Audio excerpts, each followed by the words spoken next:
Hi అండి, అందరికీ నమస్కారం. Welcome to my channel. ఏపీలో మళ్ళీ కరోనా కలకలం, నలుగురు మృతి. వైద్య శాఖ కీలక సూచన, లేటెస్ట్ అప్డేట్ రావడం జరిగింది. సో దానికి సంబంధించిన పూర్తి వివరం చెప్పడం కోసం అయితే నేను ఈ వీడియో చేస్తున్నాను. వీడియోని అక్కడ స్కిప్ చేయకుండా పూర్తిగా చూడండి, అప్పుడే నేను చెప్పే సమాచారం మీకు బాగా అర్థమవుతుంది. అలాగే వీడియో నచ్చితే కనుక వీడియోకి లైక్ ఇచ్చి మా ఛానల్ సపోర్ట్ చేయండి. కొత్తగా ఎవరైనా మా ఛానల్ చూస్తున్నట్లయితే కనుక తప్పకుండా సబ్స్క్రైబ్ చేసుకోండి, అప్పుడే నేను పెట్టే మరిన్ని అప్డేట్స్ అన్ని నోటిఫికేషన్కి అయితే వస్తాయి. అలాగే ఈ వీడియోని లైక్ చేయడం వల్ల వీడియో కొంతమందికి రీచ్ అయ్యే ఇన్ఫర్మేషన్ మరికొంతమందికి అయితే రీచ్ అవుతుంది. సో లేట్ చేయకుండా వివరాలు ఏంటో చూద్దాం. ఏపీలో మళ్ళీ కరోనా కలకలం రేపుతోంది. రాష్ట్రంలో కోవిడ్ కేసులు పెరుగుతున్నాయి. జూన్ 26 నుంచి 12 కోవిడ్ కేసులు నమోదైనట్లు అధికారులు తెలిపారు.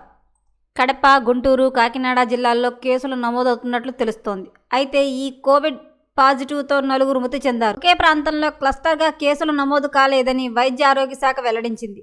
కోవిడ్ పాజిటివ్ వచ్చిన వారిలో నలుగురు మృతి చెందగా వారందరికీ ముందే తీవ్ర అనారోగ్య సమస్యలు ఉన్నట్లు అధికారులు గుర్తించారు.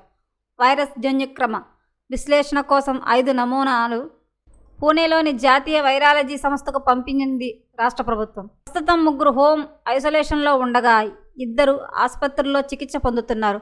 3 కోవిడ్ నుంచి కోలుకొని డిశ్చార్జ్ అయినట్లు తెలుస్తోంది. జూన్ 26 నుంచి జూలై 15 వరకు రాష్ట్రంలో 67 మందికి కోవిడ్ పరీక్షలు నిర్వహించినట్లు అధికారులు తెలిపారు.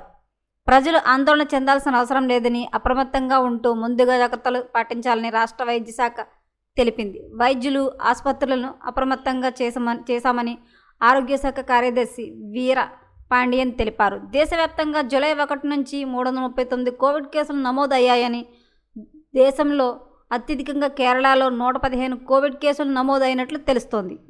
ప్రజలు ఆందోళన చెందాల్సిన అవసరం లేదని, అప్రమత్తంగా ఉంటూ ముందు జాగ్రత్తలు పాటించాలి రాష్ట్ర వైద్య ఆరోగ్య శాఖ తెలిపింది. దేశవ్యాప్తంగా పలు నగరాల్లో కోవిడ్-19 కేసు బయటపడటంతో కరోనా వైరస్ తిరిగి రావడం, మళ్లీ లాక్డౌన్ గురించి గుర్తు చేసుకుంటున్నారు. మరోసారి 2020 నాటి తీవ్రమైన పరిస్థితి వైపు వెళ్తున్నామా అనే ఆందోళనలకు ప్రజల్లో మళ్లీ టెన్షన్ పెట్టిస్తోంది.